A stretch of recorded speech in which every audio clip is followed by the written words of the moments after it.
Merci Seigneur pour ces cultes dominicales. Merci Seigneur pour ces instants bénis. Merci Seigneur pour ta présence ce matin. Merci Seigneur pour ces grands jours. Ces jours du 9 août, Seigneur, un jour particulier, un jour différent des autres. Un jour qui ne va plus se répéter dans les calendriers humains. Merci Seigneur parce que tu vas déverser ta grâce et ton amour. Parce qu'aujourd'hui, tu vas nous faire du bien. Parce qu'aujourd'hui, tu vas nous bénir. Merci pour ces moments dans le nom de Jésus. Ainsi, nous avons prié et ensemble, nous disons Amen.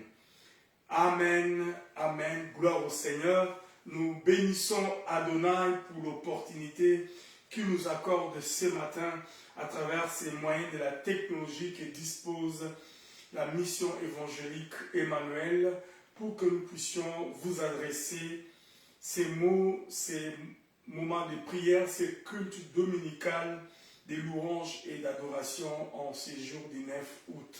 Gloire au Seigneur. C'est pour cela d'entrée léger, nous vous saluons chaleureusement de partout où vous êtes. Nous bénissons Adonai pour ce que vous êtes et pour votre disponibilité ce matin de nous suivre soit en direct, soit en différé sur nos différents canaux de la nouvelle technologie. Que Dieu vous bénisse abondamment et nous vous saluons chaleureusement de partout où vous êtes dans le nom précieux de notre Seigneur Jésus-Christ et nous souhaitons à nous tous un très bon dimanche et aussi un très bon mois d'août. Nous sommes quasiment, bon c'est pas la moitié mais nous nous approchons de la moitié déjà la semaine prochaine. Ça veut dire que nous avons déjà entamé la première semaine ou achevé la première semaine du mois d'août. Donc nous bénissons Adonai vraiment de manière extraordinaire pour tout ce qu'il cesse de faire dans nos vies. Il est des fois aussi difficile de gérer un sentiment de tristesse, aussi à un sentiment de joie, parce que nous sommes mélangés par des différents sentiments par rapport à nos vécus quotidiens. Que Dieu nous encourage et nous soutienne.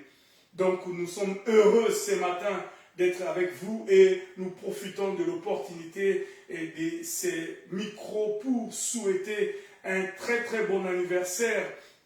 Que Dieu te bénisse abondamment, ma sœur Nathalie Bouchiri, qui a fêté son anniversaire hier. Que Dieu te bénisse abondamment et te fasse énormément du bien, ma sœur bien-aimée. Que Dieu te fasse énormément du bien, encore et encore, toi, ta famille, donc tes enfants et ton époux. Que Dieu vous bénisse.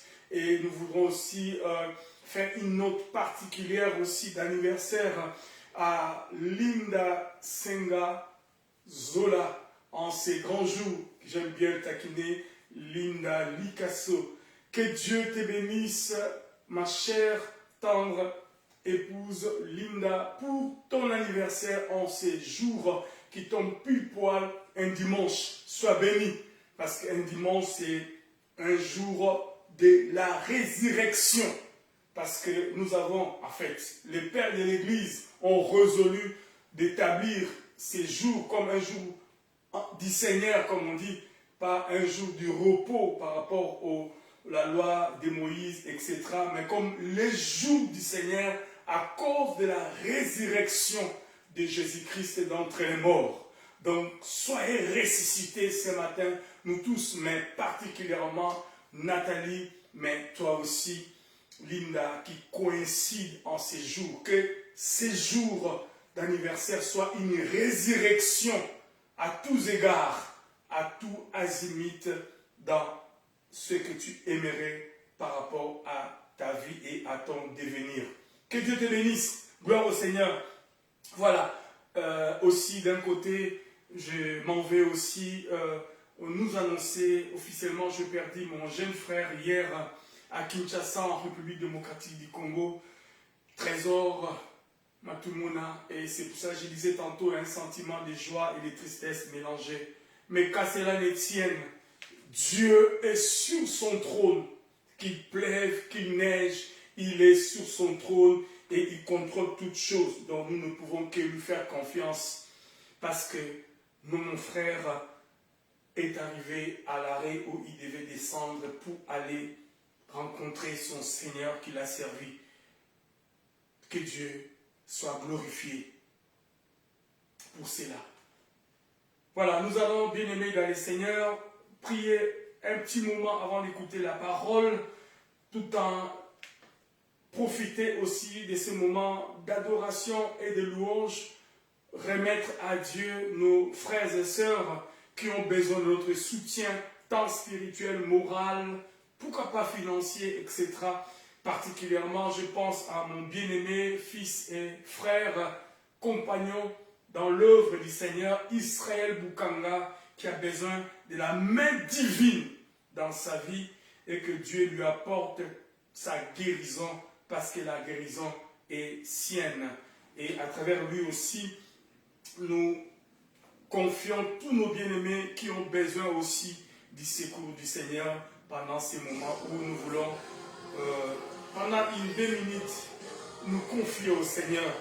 Et je pense aussi à vous du haut de cette chair, Talita et Cédric, qui dans 2 semaines aussi vont passer à une étape supérieure par rapport à leur parcours du mariage. Que Dieu aussi intervienne et étende sa main à telle scène que toutes les portes s'ouvrent. Nous pensons, comme je disais aussi, à tous ceux qui ont perdu les lèvres. Que Dieu vienne à leur secours. Je pense aussi à ces bien-aimés qui est le frère de ma femme qui a perdu aussi son épouse dans la semaine. Triste nouvelle encore et encore. Que Dieu aussi encourage et soutienne ses maris et ses enfants. Que Dieu vienne au secours des uns, que Dieu vienne au secours des autres. Tellement de sujets, tellement de requêtes, tellement de préoccupations. Merci Seigneur. Yeshua, il est capable. Yeshua, il console nos cœurs. Yeshua, il soutient nos vies. Yeshua, il nous encourage. Yeshua, nous bénit. Yeshua, alléluia. Sama, sekonomo, sakarabaskete, mekarabashanda, bababa.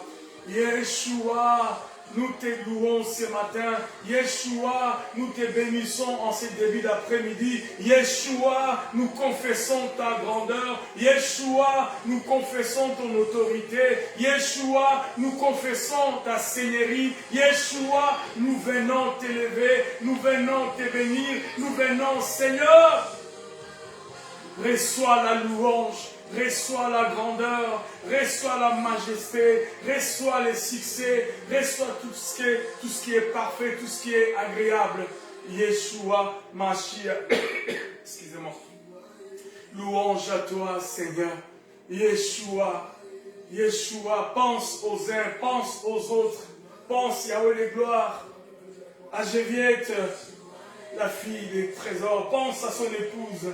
Seigneur, Dieu de gloire, nous te recommandons aussi notre bien-aimé qui a perdu sa femme.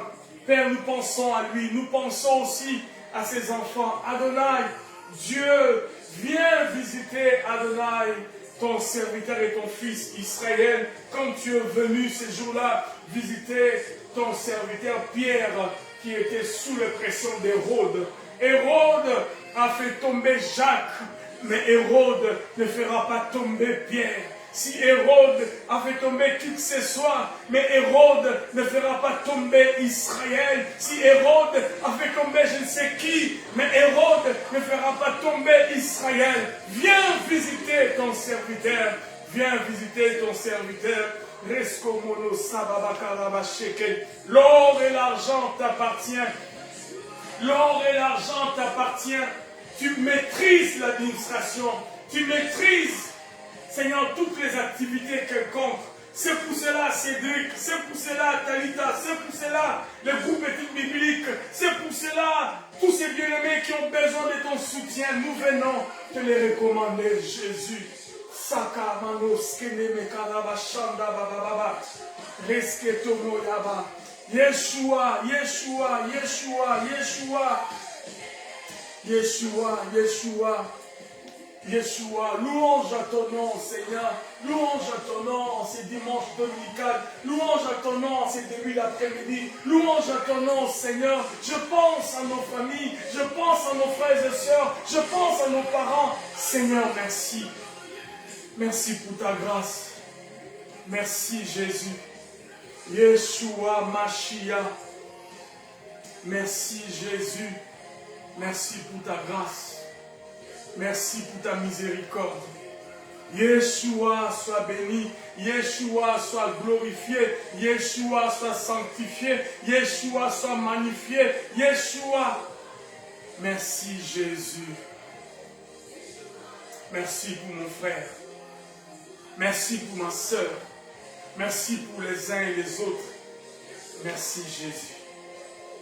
Père, nous voulons te recommander ce culte dominical. Tant de besoins, tant de requêtes, tant de sujets. Mais on n'a pas le temps nous est imparti. Mais nous te recommandons parce que toi qui écoutes nos prières, dis la Bible, toutes les nations viendront vers toi. Toi qui écoutes nos prières, dis la Bible, tout le peuple viendra à toi. La Bible dit, tu allais de lieu en lieu, faisant du bien. Tu allais de lieu en lieu, faisant du bien. C'est pour cela ta réputation s'est répandue partout. C'est pour cela ta réputation, Jésus, alléluia, sekondo masabababababa, rikoskenda masaya bakolo. C'est pour cela ta réputation, Seigneur, s'est étendue partout. C'est pour cela ta réputation a été connue de tous. Merci Jésus, merci Jésus. Fais du bien encore ce matin à quelqu'un. Fais du bien, passe dans la maison de quelqu'un, passe dans la famille de quelqu'un, passe Jésus, je ne sais pas, dans la vie de quelqu'un, passe, alléluia, dans le foyer de quelqu'un, pour faire du bien en ces dimanches dominicaux, dans les noms puissants et glorieux de Jésus, notre Seigneur et Sauveur. Ainsi nous avons prié. Et nous disons Amen. Gloire au Seigneur. Gloire à Jésus-Christ. Nous sommes heureux, bien-aimés, disais-je tantôt, de pouvoir nous retrouver tous ensemble autour de sa parole en ces dimanches dominicales 9 août pour bénir et louer le Seigneur. Ce mois d'août, un mois béni, un mois extraordinaire, un mois particulier surtout pour la mission évangélique Emmanuel. On verra plus tard. Gloire au Seigneur. Que Dieu nous bénisse, vous qui venez nous rejoindre, et que Dieu vous fasse énormément du bien de partout où vous êtes. Que Dieu, fasse attention à chacun de nous. Gloire au Seigneur. Bien, nous allons ensemble avec vous partager la parole du Seigneur et aussi nous laisser bercer par cette connaissance de sa parole. Le dimanche passé, nous avons introduit un nouveau thème que le Seigneur nous a mis à cœur de développer avec vous.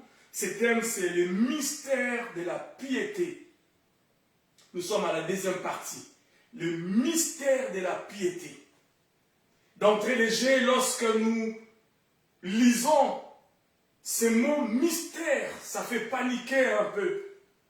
Ça se pose des questions. Qu'est-ce que ce monsieur veut nous raconter? Qu'est-ce que cet homme de Dieu veut nous dire?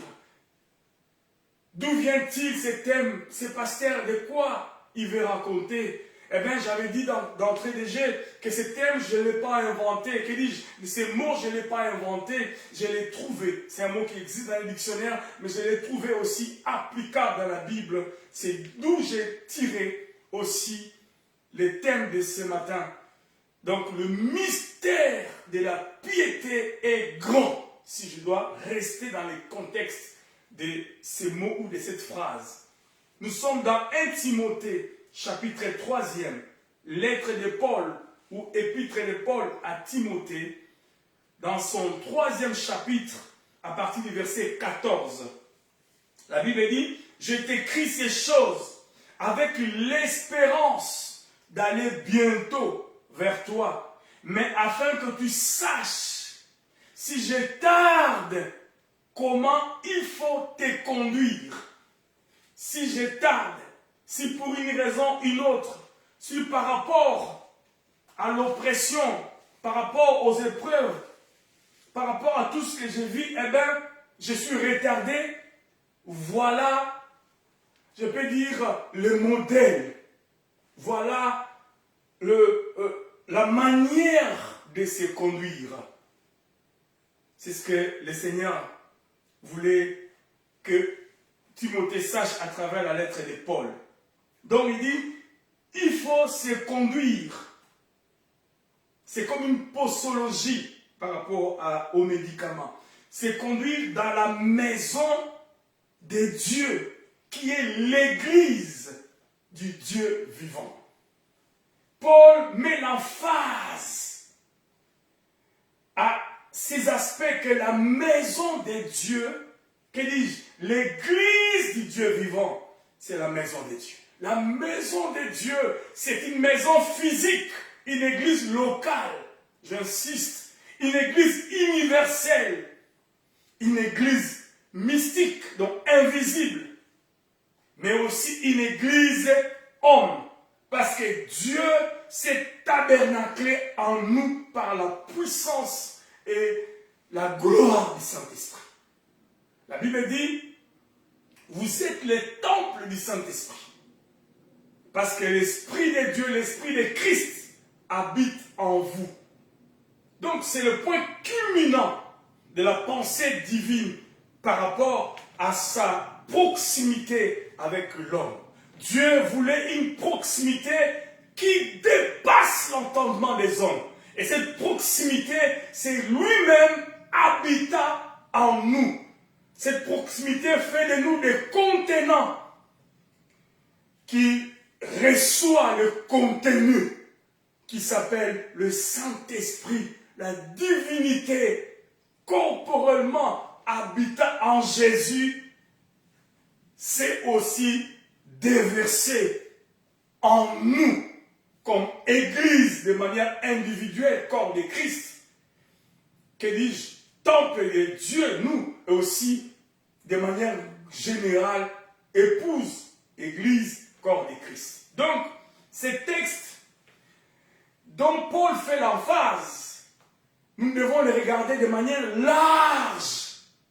Ne délimitons pas les regards de Paul sur une église locale et physique d'Éphèse. Parce que là, on fait allusion à l'église d'Éphèse. Ayons les regards de l'aigle pour voir plus au-delà de l'église locale, mais l'église universelle, mais aussi l'église corps de Christ.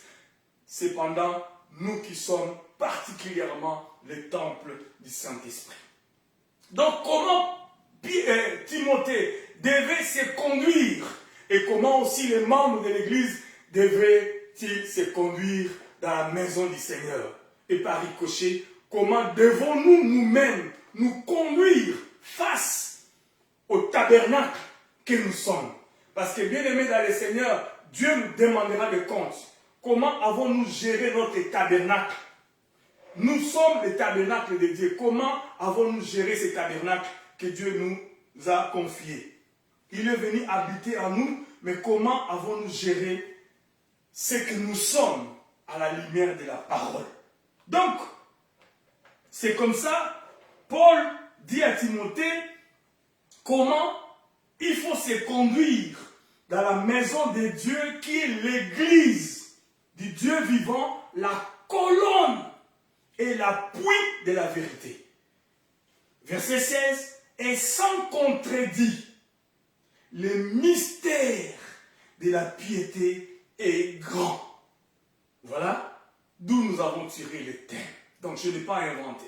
Le mystère de la piété est grand. Il continue, c'est lui qui a été manifesté en chair justifiés par l'Esprit, dans le mystère de la piété. Plus tard, pendant notre voyage, vous voyez déjà là où nous allons chuter, c'est une personne. C'est la personne de Jésus-Christ lui-même. Il dit, manifesté en chair, justifié par l'Esprit, vu des anges, prêché aux gentils, et comme conséquence, le monde a fait en sorte qu'il soit élevé dans la gloire après avoir accepté ces messages. La foi vient de ce qu'on entend, et ce qu'on entend est la parole. Donc, le monde a écouté la parole, il a fait confiance à la parole, il a cru à la parole, et c'est ce que la Bible dit. Aux gentils, cru par le monde est élevé dans la gloire. C'est cela, en fait, le socle de notre voyage biblique depuis le dimanche passé. Cependant, lorsque nous lisons le verset 14 jusqu'au verset 16, cela ne sort pas de l'ordinaire, comme je dis souvent. Nous devons aussi voir les contextes pour ne pas faire dire au texte ce que le contexte ne dit pas en réalité. Donc, lorsque nous regardons légèrement les versets avant le verset 14, nous verrons, je vais essayer de paraphraser, nous verrons comment Paul a demandé à Timothée de faire, comment il devait faire le choix des collaborateurs, donc des diacres, des diaconesses, des anciens, etc., etc. Donc, vous verrez même à partir du verset chapitre 2, verset 9, il dit par exemple, « Je veux aussi que les femmes vêtues d'une manière décente, avec pudeur et modestie, ne séparent ni de tresses, ni d'or, ni de perles, ni d'habits somptueux. » C'est un verset biblique, les gens n'aiment pas qu'on les lise. Il dit, je veux aussi que les femmes vêtues d'une manière décente, avec pudeur. C'est comme ça que les femmes devaient s'habiller dans l'église du Seigneur. Je vois des fois les femmes qui se tiennent du haut de la chair. La manière dont elles sont habillées laisse à désirer. Je suis désolé. Je dois dire des choses que la Bible demande à ce que nous puissions dire. Je ne suis pas misogyne. Mais cependant, nous voyons combien les diables passent par les femmes pour détruire l'humanité. Et même dans l'église du Seigneur. Et Paul avertissait Timothée à ces choses. Oh, c'est ce que nous voyons, n'est-ce pas? Cependant, l'église est la maison de Dieu. Mais il n'y a pas de piété. Nous allons voir tout à l'heure toutes ces choses. L'église du Seigneur est un endroit où nous devons respecter sa présence. Autrefois, on disait les noms, on ne peut pas citer les noms de Dieu inutilement. Les Juifs ne pouvaient pas citer les noms Adonai ou Jéhovah, etc. Lorsqu'ils arrivaient, quand ils faisaient la lecture du Torah, lorsqu'ils arrivaient, ils ne prononçaient pas ces noms parce qu'ils tremblaient. C'est vrai, c'était que de l'apparence du religieux, ce que Dieu aussi ne veut pas. Nous allons toucher à tout cela.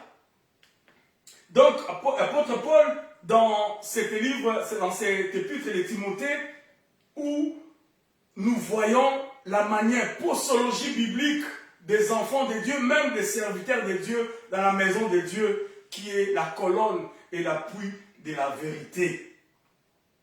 Il dit aussi, par exemple,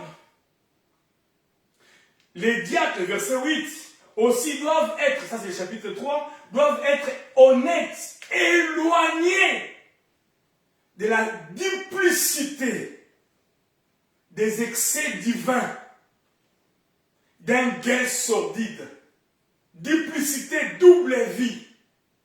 Mais ils sont ici diacres, là-bas, ils sont d'autres personnes. Duplicité, honnête, doivent être honnêtes, l'honnêteté que ce monde a perdu, hélas. Il dit excès du vin. Quand on parle de boissons, les gens vont seulement appuyer sur le fait que non, on a dit pas excès, donc un peu. Je ne vais pas rentrer sur ce terrain de débat, on reviendra. Oh Seigneur. Il dit excès du vin d'un gain sordide. Les gains sordides de ce monde. Conserva, il faut conserva le mystère de la foi dans une conscience pure. Ce mystère dont on parle doit être emmagasiné et doit rentrer dans un contenant qui est pur. Doit habiter dans un contenant pur. Voyez-vous, bien-aimés, la pureté, c'est ce qu'il dit. Une conscience pure. Ta conscience te dit quoi, mon frère, ma soeur, ce matin? Oh. Il dit qu'on les éprouve d'abord. Éprouvez avant de les choisir.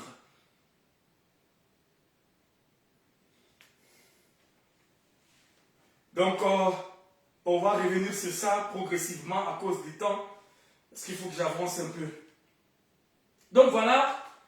Lorsque vous lisez tous les chapitres 3e, à partir du premier verset, même le chapitre 2e, vous verrez ces discours de Paul adressés à Timothée, ces discours pastoraux.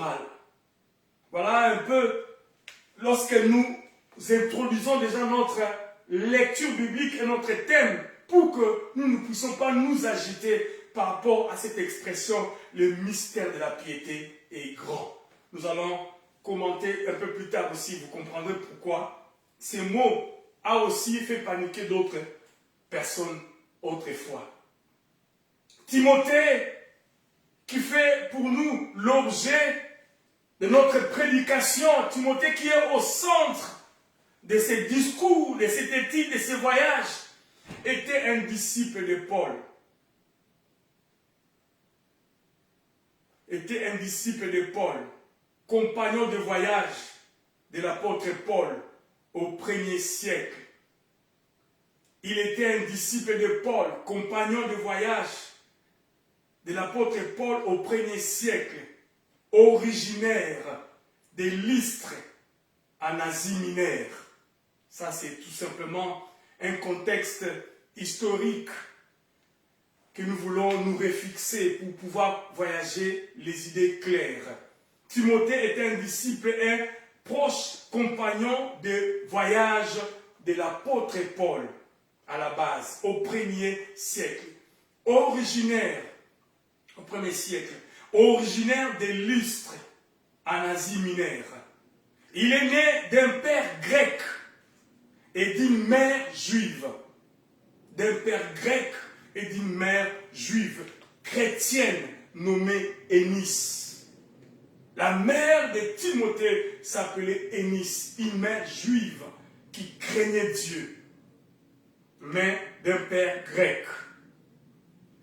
Et comme je disais la dernière fois, la Bible ne nous donne pas exactement l'âge de Timothée. Cependant, les chercheurs pensent, les commentateurs et tout ça, qu'il avait environ plus ou moins 20 ans lorsqu'il a commencé à naviguer avec Paul dans ses différents voyages missionnaires. Donc il a rejoint Paul trop jeune, il avait 20 ans. Donc du coup, nous pouvons dire que les jeunes aussi peuvent rejoindre le mystère de Dieu. Que dis-je, les ministères, pas les mystères, mais les ministères de Dieu. Que ce soit les 5 ministères que vous connaissez. Donc, il a rejoint Paul vers quasiment à l'âge de 20 ans, comme je l'avais dit le dimanche passé, et autour des 30 et 40 ans, plus tard, quand Paul lui a écrit ces contenants ou ces contenus que nous sommes en train d'apprendre, pour lui dire de ne pas laisser les autres le juger trop jeune par rapport à son ministère. Donc, il avait entre 30 et 40 ans. Donc Timothée, il était le pasteur ou l'évêque de l'église d'Éphèse, Paul avait confiance en lui et lui a donné cette responsabilité de l'église d'Éphèse que lui-même avait bâtie, bien sûr, avec Timothée et les autres compagnons de Paul. Donc, précisément, il a rejoint Paul, comme selon l'histoire de son deuxième voyage missionnaire. Paul considérait Timothée comme son fils véritable dans la foi. C'était un fils de Timothée, de Paul. Paul aimait Timothée parce qu'il est sorti de ses entrailles spirituelles. Et Paul avait beaucoup d'affection à Timothée. Donc il a participé à la fondation de plusieurs communautés chrétiennes. La tradition chrétienne attribue à Timothée et à Paul aussi cette participation. Et comme je disais, on dit que Timothée était le premier évêque de l'église d'Éphèse, le premier pasteur, le premier responsable de l'église d'Éphèse. Il avait entre 30 et 40 ans. Donc, voilà à peu près de manière résumée les contextes dans lesquels nous nous trouvons pour ce voyage biblique merveilleux. L'épître de Paul à Timothée, ce sont des épîtres pastorales. Il s'adresse à Timothée précisément, cependant, les conditions ou le contenu de ces textes doit s'appliquer à lui, à ses collaborateurs, même à toute l'Église, même aux membres le moins important, passez-moi l'expression, dont les membres qui sont en général inactifs. Donc Timothée reçoit l'épître ou les lettres de Paul dans 1 Timothée, dans 2 Timothée, parce qu'il y a 2, qui demande à Timothée, selon les contextes, de comprendre que les responsabilités ou la responsabilité qui est la sienne est émanée du ciel. Et aussi cette responsabilité demande à ce que lui, ses collaborateurs et toute l'Église soient conscients d'une vérité indélébile, une vérité qu'on ne peut pas contester. Raison pour laquelle il a dit « et sans contredit ». Paul dit, c'est donc je veux que Timothée, tu saches, toi, tes collaborateurs et toute l'Église. Et par ricochet, nous, en ce temps du soir, c'est sans contredit. Oh, même si un ange venait du ciel pour annoncer un autre évangile, disait Paul, moi, je demande qu'il soit anathème. C'est pour cela, bien aimé, nous disons par moments, Timothée, que dis-je, Paul était dur. Mais cette dureté était pour mettre des barrières contre les hérésies, contre les faux docteurs et contre le faux mouvement dans l'Église. Et c'est ce que nous voyons malheureusement. C'est pour cela, bien aimés, les leçons que nous tirons dans ces voyages sont le fondement de l'Église. Ça doit être la fondation de notre marche chrétienne. Et aussi, pour nous, serviteurs, vraiment une sonnette d'alarme. Parce que Paul adresse principalement ses courriers ou cette épître à Timothée. Car, comme nous l'avons remarqué, que ces textes contiennent des conseils pastoraux, précisément, pour guider la maison de Dieu, ou pour guider Timothée dans la maison de Dieu qui est l'église locale. Il est égard à Éphèse. Mais l'église de Dieu vivant, la colonne et l'appui de la vérité. Bien-aimé dans le Seigneur, lorsque je lis ces textes, je tremble. L'église du Seigneur n'est plus la colonne et l'appui de la vérité. Nous l'avons transformée en autre chose. Oh Seigneur, les hommes de Dieu, les pasteurs, les diacres, les diaconesses, bishop comme archibishop, nous avons transformé l'appel qui est le nôtre pour nos besoins financiers, pour nos intérêts personnels. Cependant, la Bible dit clairement ici que nous devons travailler avec une conscience pure. Et nous ne pouvons pas penser à des gains sordides derrière cet appel. Mais combien l'Église est devenue un moyen de financement pour les uns et pour les autres. Il faut qu'on en parle parce que Paul a insisté à Timothée que ces choses vont arriver à ce temps d'histoire. Nous allons voir. Seigneur, Paul était un prophète. Paul était un prophète de la parole. Il était un docteur, un homme intelligent, rempli du Saint-Esprit. Il dit, il parlait en langue plus que tous. Il avait une connaissance de la loi juive parce qu'il a appris chez Gamaliel, je pense. Il était parmi ses élèves ou ses étudiants le plus intelligent. Il était éloquent et intelligent, Paul. C'est pour cela son discours par moments dépasse l'entendement. Et lorsque nous lisons ces textes, comme je l'avais dit, j'ai comme l'impression qu'il s'adresse maintenant. C'est comme une lettre d'actualité, une lettre d'aujourd'hui. Cependant, ça a été écrit dans les années 40 à 50, plus ou moins selon les commentateurs.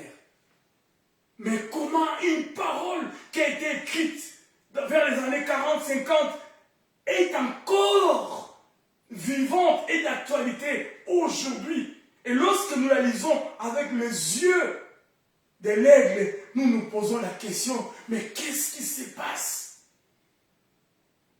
Bien-aimés dans le Seigneur, aucun livre n'a survécu de génération à génération après les tels combats que la Bible a connus. La Bible a connu l'oppression, le combat dans toutes les générations. Mais elle est toujours d'actualité, elle est toujours vivante. Pourquoi, bien-aimés dans le Seigneur? Parce que cette Bible est la manifestation de la divinité sous forme papier. C'est Dieu lui-même incarné dans ses écrits, dans ces papiers que nous lisons. Tremblons devant cette parole. Une parole qui a survécu de génération en génération. Encore aujourd'hui, lorsque nous la lisons, c'est comme si ça se passe tout de suite là ou maintenant. N'est-ce pas ce que l'apôtre Paul dit? C'est ce que nous voyons dans l'Église. Mais les hommes et femmes que nous sommes, nous avons comme l'impression, nous écoutons, mais la parole ne fait pas effet. L'apôtre Paul a dit, je ne veux pas que vous soyez des auditeurs oubliés. Telle est ma prière, ne soyez pas des auditeurs oubliés. Moi, je ne veux pas non plus être un auditeur oublié, parce que je parle aussi à moi-même. Et il dit quelque part, il ne faut pas que vous vous assemblez pour vous perdre. Il y a des hommes et des femmes qui se réunissent pour se perdre. Mais Dieu veut que nous puissions nous réunir pour le salut de nos âmes. C'est pour cela, vous qui êtes l'Église invisible, qui, avec moi, nous communiquons à travers ces moyens de la technologie, je veux, vous et moi ensemble, nous puissions être conscients de cette réalité et nous fassions table rase dans nos vies, que nous faisons une introspection sur notre marche chrétienne et que nous voyons les choses à la lumière de la parole avec des yeux de l'aigle. L'Église du Seigneur est gangrénée par une maladie qui ne dit pas son nom, jusqu'à la moelle épinière. Et c'était à l'époque de Timothée. Et hélas, il n'y a pas de nouveau sous le soleil, dit Ecclésiaste. Ces choses que nous avons vécues hier, nous pouvons encore vivre cela aujourd'hui. Cependant, si nous sommes intelligents, nous allons nous en débarrasser, tout simplement. Sinon, l'histoire va se répéter. Et malheureusement, dans certaines vies, l'histoire se répète parce que nous n'avons pas un esprit renouvelé.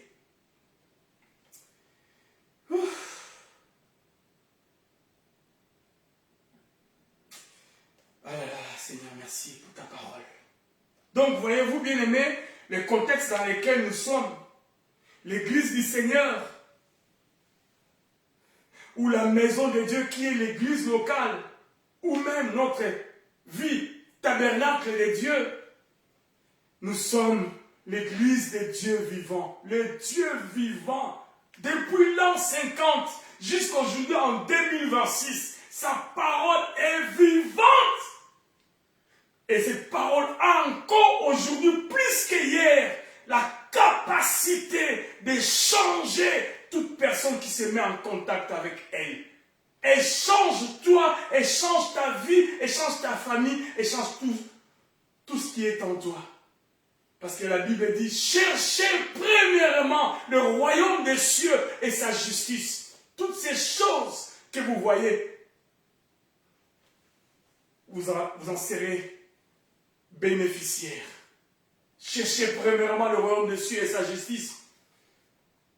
Et toutes ces choses vont nous suivre par sa grâce. Donc nous aimons l'argent, nous aimons le voyage, nous aimons de se marier, nous aimons avoir des enfants, nous aimons avoir aussi une bonne vie. Mais ce n'est pas pour nous d'abord une priorité. La priorité d'abord c'est le salut et après ces choses viennent. Selon l'ordre biblique, ce n'est pas moi qui invente. Voilà pourquoi apôtre Paul insistait à Timothée et à l'église d'Éphèse dans 1 Timothée chapitre 3, quasiment tous les chapitres.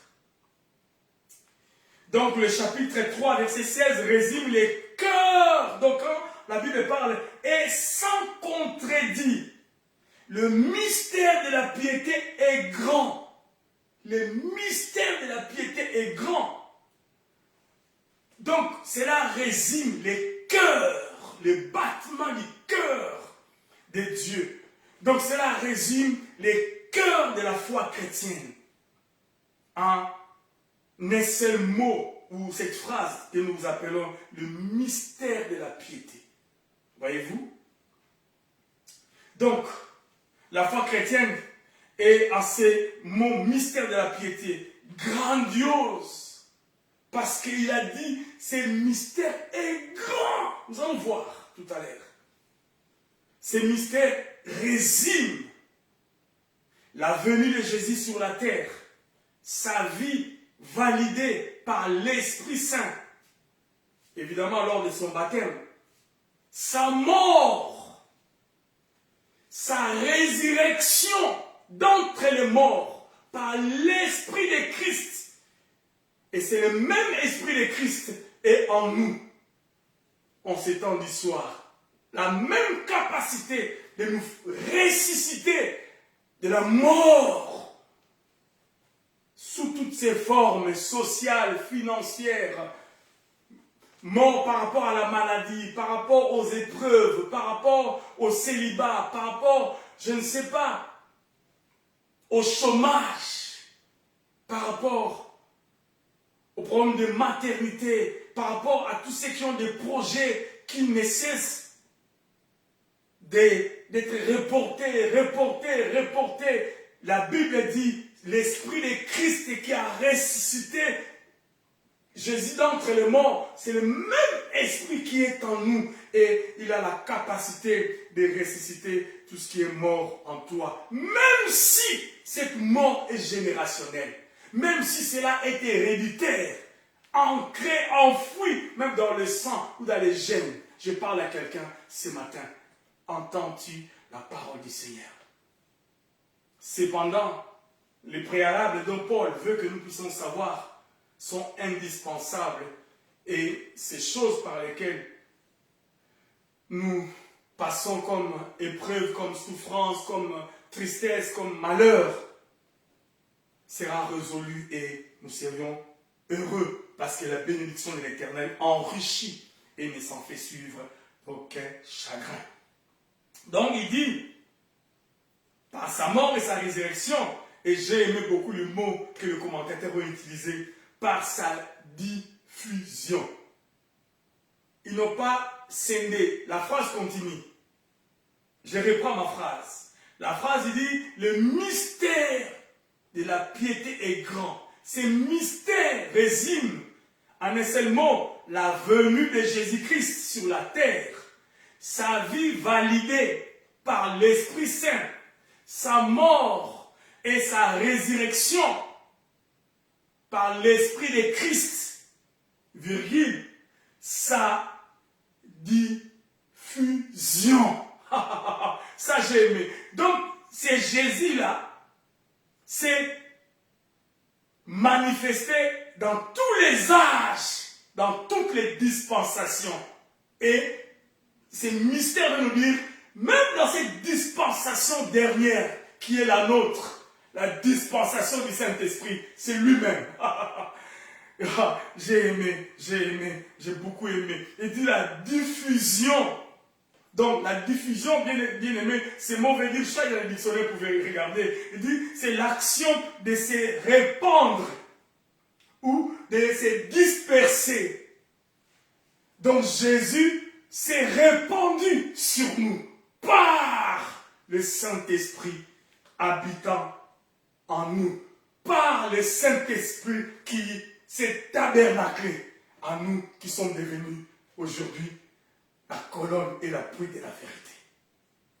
Bien-aimés, la parole du Seigneur est extraordinaire.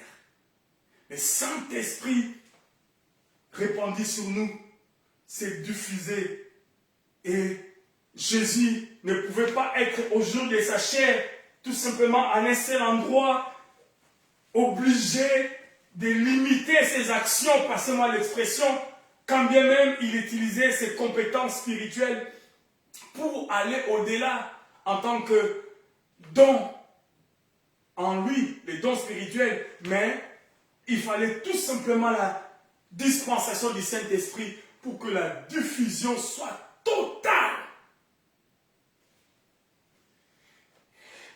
Et dans la Bible, quand le Saint-Esprit est descendu, on utilise le verbe se répandre. Le Saint-Esprit s'est répandu. Ah là là là là. Saint-Esprit extraordinaire. C'est pour cela la Bible dit, Jésus a dit, il est avantageux que je m'en aille. Voyez-vous, il y a des choses, Seigneur, lorsque nous regardons ça, clairement, ça nous fait de la joie. Il dit, il est avantageux pour ces choses que nous sommes en train de considérer avec vous. Dieu soit glorifié. Oui. Donc, il s'est dispersé dans le monde entier et son retour triomphant, au ciel dans la gloire. Donc, voilà un peu le résumé de cette histoire. La venue de Jésus-Christ sur la terre, sa vie validée par l'Esprit Saint, sa mort et sa résurrection par l'Esprit de Christ, l'action de se répandre, donc sa diffusion dans le monde entier à travers d'abord les disciples et les apôtres autrefois, et son retour triomphant au ciel dans la gloire. La seconde venue de Jésus serait dans les airs, où nous serions appelés à aller les rencontrer. Voilà pourquoi, bien aimé, dans la Bible, les mots mystère ne désignent pas nécessairement un secret impénétrable. Je sais pourquoi j'ai dit ça, je le mettrai côte à côte avec la définition que le monde donne. Donc, par rapport à Dieu, le mot mystère ne désigne pas nécessairement un secret impénétrable,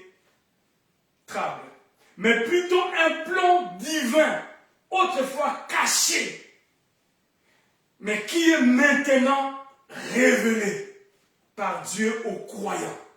Donc Dieu a caché tout simplement pour un but. Ce n'est pas qu'il refusait que nous puissions arriver à appréhender la quintessence de ces mystères. Non. Tout simplement parce qu'il fonctionne dans les temps et dans les dispensations. Donc, il a caché par rapport à l'autre définition qui est une connaissance que personne ne peut arriver à sonder à part d'être initié. C'est une parenthèse ésotérique, on va y toucher rapidement en passant. Donc, dans la Bible, comme nous voyons, voilà, maintenant vous comprenez notre thème. Donc, le mystère, en grec, parce que ça vient du grec, le mot mystère, mais je nous épargne, ne désigne pas nécessairement un secret impénétrable, mais plutôt un plan divin autrefois caché, mais qui est maintenant révélé par Dieu aux croyants. Donc un projet de Dieu, un plan de Dieu, un secret de Dieu. Autrefois caché, mais désormais révélé en Jésus-Christ. Jésus-Christ est la réponse du mystère caché de Dieu de tous les âges. Et ce mystère, c'est ce que nous sommes en train d'apprendre, le mystère de la piété. Le mystère de la piété, c'est le mystère que Jésus-Christ est venu nous révéler. Est venu nous révéler. Voilà pourquoi Paul, conduit par le Saint-Esprit, ou l'Esprit de Christ, nous en parle dans son épître aux Éphésiens.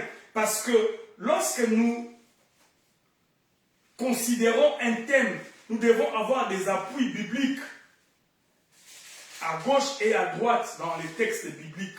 Parce que je n'invente pas, je voudrais que cela soit clair bibliquement parlant. Donc, je disais pourquoi lorsque le Saint-Esprit a conduit Paul à écrire cela chez Timothée, il a aussi enrichi dans son épître aux Éphésiens, chapitre 1er. Chapitre 1er, à partir du verset 3. Le temps nous fait défaut, mais il est important que nous puissions lire pour comprendre notre sujet que nous sommes en train d'élaborer avec vous ensemble.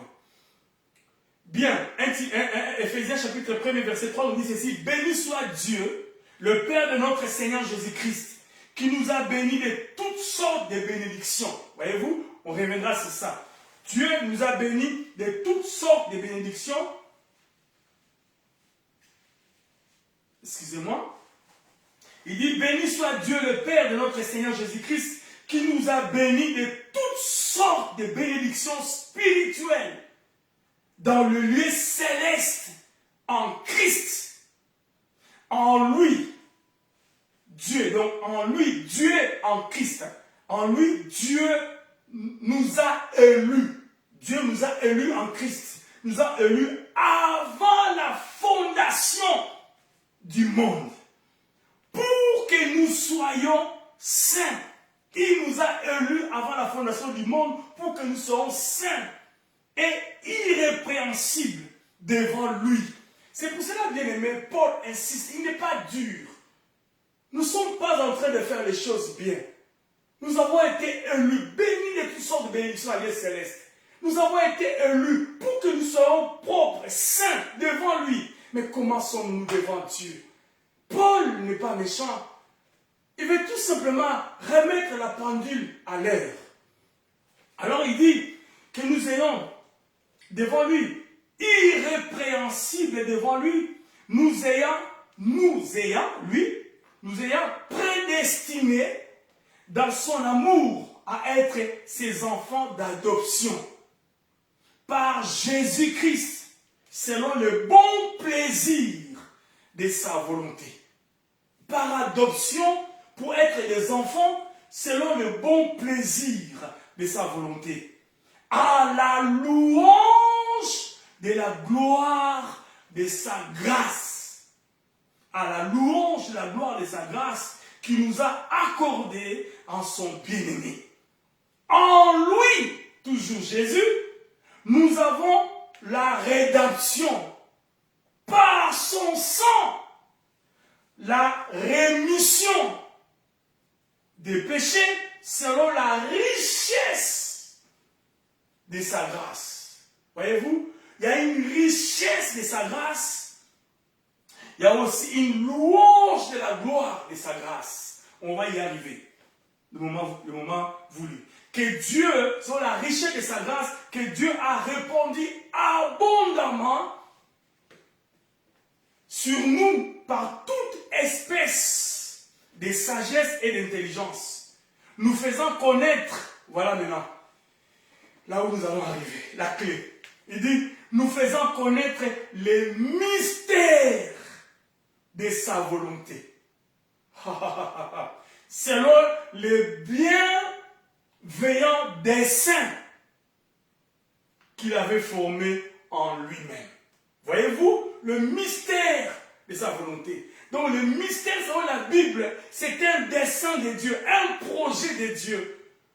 Un secret que Dieu lui-même a voulu pour un temps, que ça soit caché afin qu'au moment opportun, nous ayons la révélation complète. Et ces secrets, ces mystères, c'est Jésus avec tout ce qui est comme conséquence ou comme retombée que nous avons lu et nous reviendrons à cause du temps. Il dit, verset 10, pour les mettre en exécution lorsque les temps seraient accomplis. Voyez-vous, Dieu n'a pas caché, ce n'est pas un mystère, ce n'est pas mystique. Nous allons voir la différence en mettant côte à côte rapidement avant que nous terminions. Parce que les gens vont passer, mais c'est des mystiques. Ce n'est pas des mystiques. Les mystiques, le mysticisme triche. Ils cherchent toujours à tricher. Parce qu'à la base, il n'y a pas de faux sans le vrai. Donc, Dieu lui-même, dans sa préséance, il a voulu que ça soit caché jusqu'au temps, lorsque les temps seraient accomplis. Il dit, réunir toutes choses en Christ, etc. Voilà, bien aimé dans le Seigneur, je vais m'arrêter d'abord par rapport à Éphésiens, à ces niveaux-là. Mais vous pouvez lire encore jusqu'à terminer les chapitres. Mais nous allons terminer en comparant Pierre. Pierre aussi, plus tard, épouse la même pensée de Paul.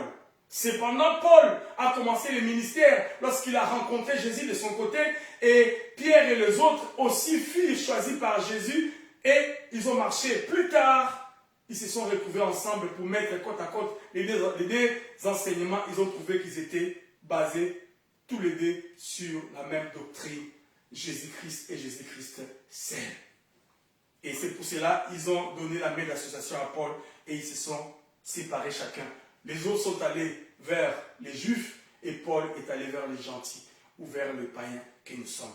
Alors Pierre, lui aussi, lorsque nous lisons dans 1 Pierre, dans sa lettre, première lettre de Pierre, chapitre 1er, verset 10, on va aller dire deux versets rapidement, verset 10 et verset 12, il dit ceci, à partir du verset 10, Pierre raconte, il dit, les prophètes qui ont prophétisé touchant la grâce qui vous était réservée. Voyez-vous, dans l'Éphésiens, on a parlé de la gloire de la grâce. On a parlé de la grâce. Toutes ces choses-là, c'est par grâce que nous l'avons. Et on va toucher ça pendant notre voyage. Il dit, les prophètes qui ont prophétisé touchant la grâce que vous étiez, la grâce qui vous était réservée, ont fait de ces saluts l'objet de leurs recherches et de leurs investigations. Paul, que dis-je, Pierre nous dit ça. Donc les prophètes d'autrefois, qui ont reçu la révélation de la grâce, ils ont fait de cela l'objet de leurs recherches. Cependant, verset 11, voulant sonder, ils voulaient sonder, comprendre, sonder l'époque et les circonstances marquées par l'esprit de Christ. Donc le prophète d'autrefois prophétisé par l'esprit de Christ. L'esprit de Christ était dans toutes les dispensations, même dans la dispensation du Père. Le Saint-Esprit était là. Donc, l'Esprit de Christ qui les a révélés, ils ont cherché à leur époque de faire des investigations, des recherches, des études, voulant sonder l'époque et les circonstances marquées par l'Esprit de Christ qui était en eux. Voyez-vous? Pierre confirme que ces prophètes-là avaient l'Esprit de Christ en eux et qui attestait d'avance les souffrances de Christ et la gloire dont elle serait suivie. Ils ne comprenaient pas comment Dieu pouvait s'incarner dans un homme et accepter de souffrir. Bien-aimés dans le Seigneur, le mystère de la piété est grand, mais c'est un mystère qui est incompris. Lorsque nous regardons ces mystères avec la pensée de l'homme, avec les yeux des hommes, nous sommes incompris et nous ne comprenons pas. C'est par la foi que nous comprenons le mystère de Dieu. Lorsque nous venons avec beaucoup plus d'intellect, ça va être compliqué. Il dit la gloire qui serait suivie, verset 12. Il leur fut révélé que ce n'était pas pour eux-mêmes, mais pour vous, qui étaient les dispensateurs de ces choses, que vous ont annoncé maintenant. Les dispensateurs de ces choses que vous ont annoncé maintenant, ceux qui vous ont prêché l'évangile. Maintenant, il s'adresse à eux, à leur époque. Donc, tout ce que les prophètes ont cherché à comprendre. Nous maintenant, nous l'avons vécu. C'est nous qui vivons parce que nous étions les dispensataires de ces choses. Ceux qui ont prêché l'évangile par le Saint-Esprit, donc les apôtres envoyés du ciel, et dans lesquels ces mystères dont on parle, bien aimés, ici sur la terre, les prophètes d'autrefois, ils se sont donné les moyens pour faire des recherches, les investigations, pour comprendre, mais comment ces choses vont se passer. Comment un Dieu va arriver? Nous, les cieux ne peuvent pas les contenir, mais comment il peut tabernacler dans un homme? Comment Dieu peut se déverser dans la dispensation du Fils en Jésus-Christ? Comment Dieu peut se déverser dans l'Église, corps de Christ, et dans l'Église individuelle, chacun de nous, dans la dispensation du Saint-Esprit? Ces choses que je parle aujourd'hui dépassées depuis toujours l'entendement des hommes de leur époque, quand bien même ils prophétisaient. Mais Pierre ne s'arrête pas là, il va plus loin pour vous dire que ce mystère de la piété est grand. Prenons au sérieux l'œuvre du Seigneur. La Bible dit la maison de Dieu, la colonne de la vérité. La colonne est l'appui de la vérité. Apôtre Pierre termine sa phrase, partie B, du verset 12. Il dit ceci: par le Saint-Esprit envoyé du ciel, virgule, et dans lesquels les anges désirent plonger leurs regards. C'est le mystère de la piété. Même les anges ont cherché à plonger les regards pour comprendre, nous qui sommes avec lui ici. Nous disons Saint, Saint, Saint, Saint, Saint et l'Éternel. La Bible dit des myriades et des myriades des anges l'adorent nuit et jour, les craignent nuit et jour. Il est saint, il est saint, il est saint. Nous ne pouvons même pas nous approcher de lui. Mais comment les hommes du monde, quand se moquent de lui, comment il peut accepter l'ignominie, comment il peut accepter d'être crucifié, comment il peut accepter d'être bafoué par la créature qu'il a créée lui-même? Qu'est-ce qui se passe? Le mystère de la piété. Jésus a fait des choses incroyables pour te sauver, pour me sauver. Et s'il est arrivé à ce stade, à combien plus forte raison, l'or et l'argent que tu cherches, le mariage, les enfants que tu cherches, le voyage, la voiture que tu cherches, les besoins matériels et financiers que tu as besoin, ne peut-il pas te donner? Bien-aimé dans le Seigneur, c'est pour ça la Bible dit cherchez premièrement le royaume des cieux, parce que lorsque tu arrives à appréhender ce que nous sommes en train de partager, ces mystères, les choses de la terre, bien sûr on en a besoin en tant que des hommes, mais bien-aimé dans le Seigneur, c'est secondaire. Parce que ce sont ces choses que Dieu peut donner, et même Satan aussi donne facilement sur un plateau en or. Mais hélas, le mystère de la piété, c'est un exercice difficile, un exercice sacrificiel, où ça demande la dénégation, où ça demande la privation, où ça demande l'humiliation. Jésus a dit, personne ne peut venir à moi sans que mon Père ne puisse l'attirer. Et bien aimé dans le Seigneur, la prédication de l'évangile, le salut de Jésus ne passe que par la croix. Aucun message que Jésus peut t'adresser, peut m'adresser, passe outre ou se distance de l'œuvre de la croix. Et hélas, les hommes n'aiment pas la croix. Mais un évangile christocentrique est un évangile qui passe par la croix. Les épreuves sont les moyens par lesquels nous sommes purifiés, les moyens par lesquels nos qualités ressortent, les moyens par lesquels nos caractères sont forgés. C'est vrai, vous et moi peut-être plus que vous, j'aime pas les épreuves. Cependant, je suis obligé de m'y soumettre. Parce que c'est la voie que Dieu a approuvée pour nous. C'est la voie que Dieu a approuvée. En fait, Saint-Esprit, merci Saint-Esprit. Le Saint-Esprit a introduit le thème de ce que nous allons partager le dimanche prochain. Parce que le dimanche prochain, nous allons mettre un frein, comme dit, une pause à ces textes, à cause des problèmes techniques. Nous allons parler les voies approuvées par Dieu, et particulièrement les épreuves. Saint-Esprit, merci, tu es merveilleux. Je t'adore, Saint-Esprit. Je ne sais pas comment il m'a fait parler de ça, je ne voulais pas, je ne pensais même pas. Alléluia. Oh, bien-aimé, donc l'évangile est le vrai, passe par la croix, passe par la discipline, passe par l'abnégation, passe par la persévérance, passe par la patience, passe par l'humiliation, parce que ce sont ces choses que lui-même a connues. Et c'est pour cela qu'il s'étonne. Il se dit comment il pouvait faire une telle chose. Voilà ce mystère dont nous sommes en train de vouloir, tant soit peu par la grâce de Dieu, cogiter avec vous pendant quelques dimanches. Cependant, pour terminer, le monde, la science, définissent le mystère comme une réalité cachée de manière définitive. Une réalité cachée de manière définitive. Obscure. Obscure. Les choses de Dieu ne sont pas obscures. Si tu te mets à gêner, à prier, Dieu se révèle toujours. Dieu se révèle. Mais, des fois, il les cache, mais il veut que tu les cherches. Mais dans ces définitions, c'est caché parce qu'il faut se mettre initié. Là, ça devient ésotérique. Faites très attention.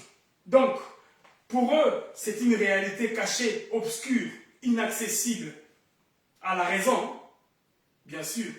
Ce qu'on ne peut pas expliquer. Des fois, c'est ce que nous aussi. Voyez-vous, il y a un peu comme un mariage.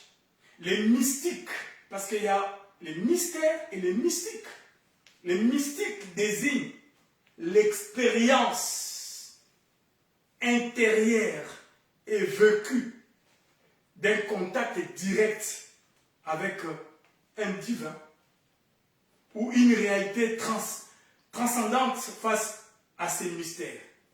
Donc il y a un peu comme un mariage dans la définition, mais il y a toujours des frontières à ne pas franchir. Faisons très attention parce qu'ils utilisent les mêmes mots que nous, les mêmes phrases que nous. Apôtre Paul l'a utilisé et aussi les utilise.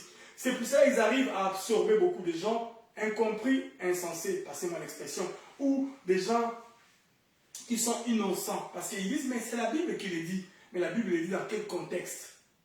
Notre mystère de la piété, c'est Jésus-Christ est seul. Mais leur mystère de la piété, c'est la lumière, c'est, je ne sais pas quoi, c'est le soleil et tout ce qui est comme créature. Faisons très attention à ces choses aussi.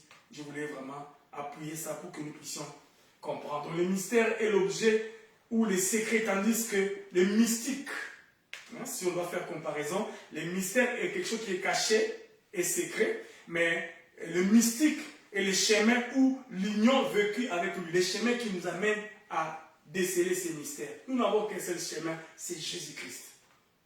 Mais elle va vous amener sur un autre chemin pour découvrir soi-disant ces mystères. C'est dangereux. C'est pour cela que nous appelons ça la science ésotérique. La science ésotérique désigne un ensemble de savoirs cachés et des doctrines réservées à des initiés.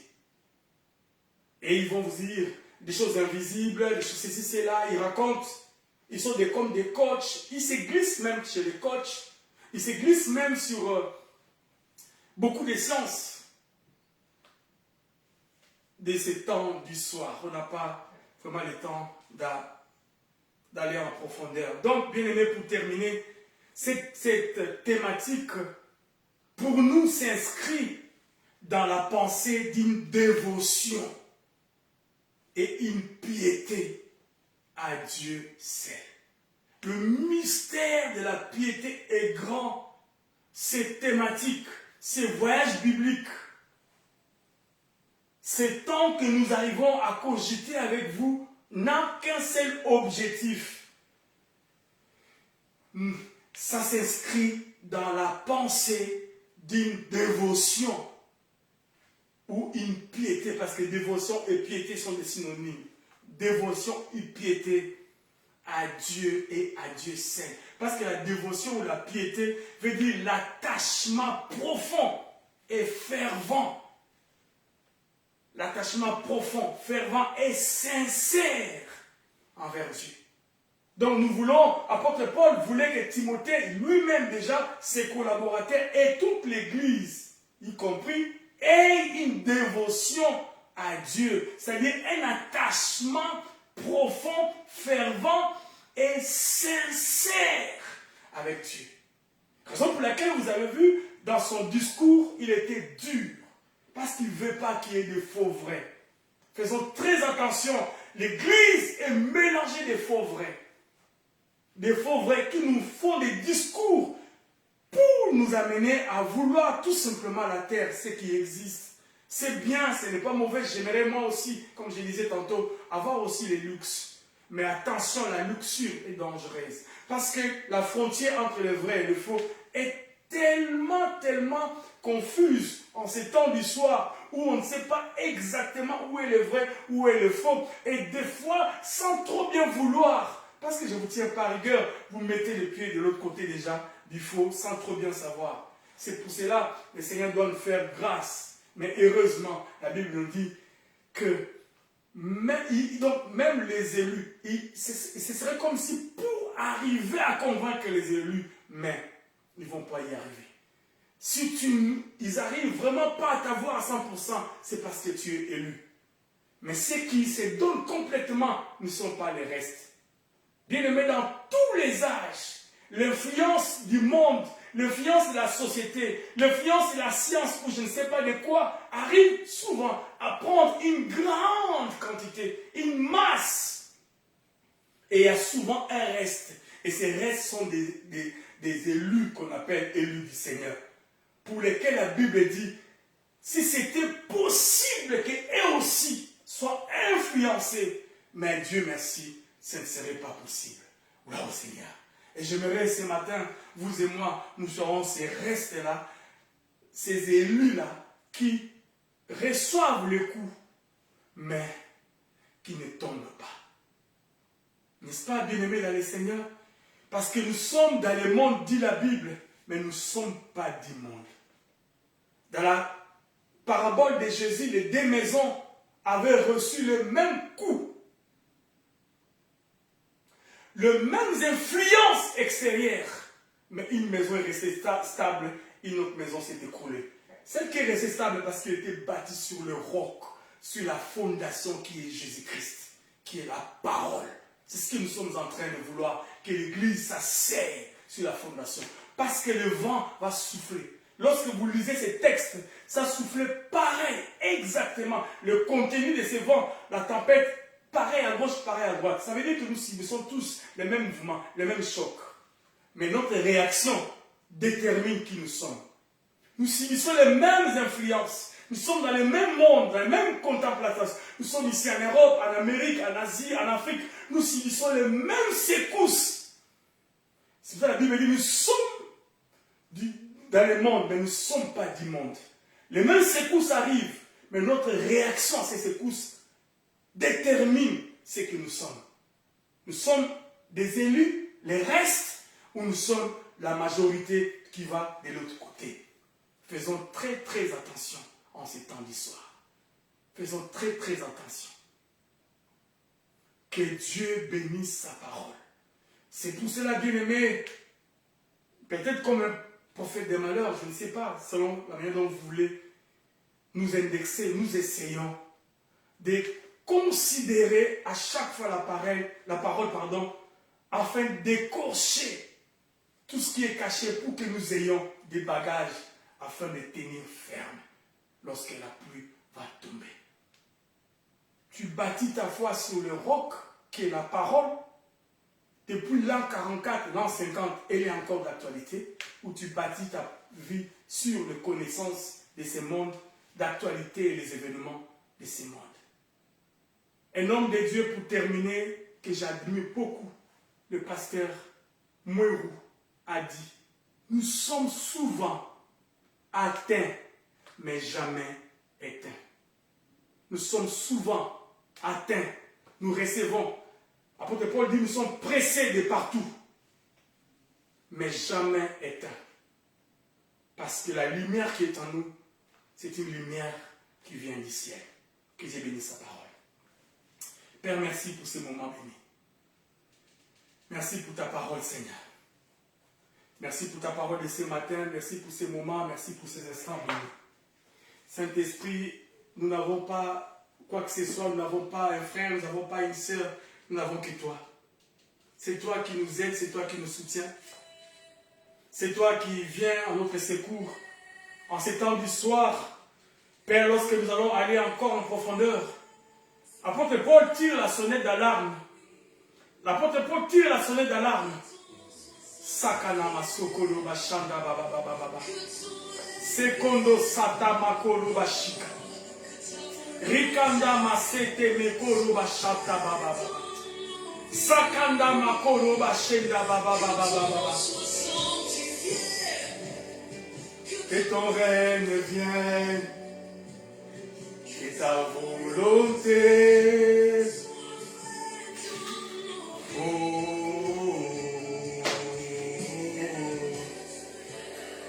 Merci Jésus pour ta parole. Merci Jésus pour ces dimanches. Merci Jésus pour ces cultes. Merci Jésus pour ces moments. Oh Saint-Esprit, merci. Père, nous te recommandons nos dîmes et nos offrandes. Nous bénissons les personnes qui vont glisser leurs mains dedans, en présentiel comme en distanciel. Père, par ces canaux de la nouvelle technologie, ils peuvent nous atteindre pour faire avancer l'œuvre de Dieu. Que toute la gloire te revienne. Dans le nom de Jésus. Merci Seigneur. Merci pour ta parole. Merci pour ta parole.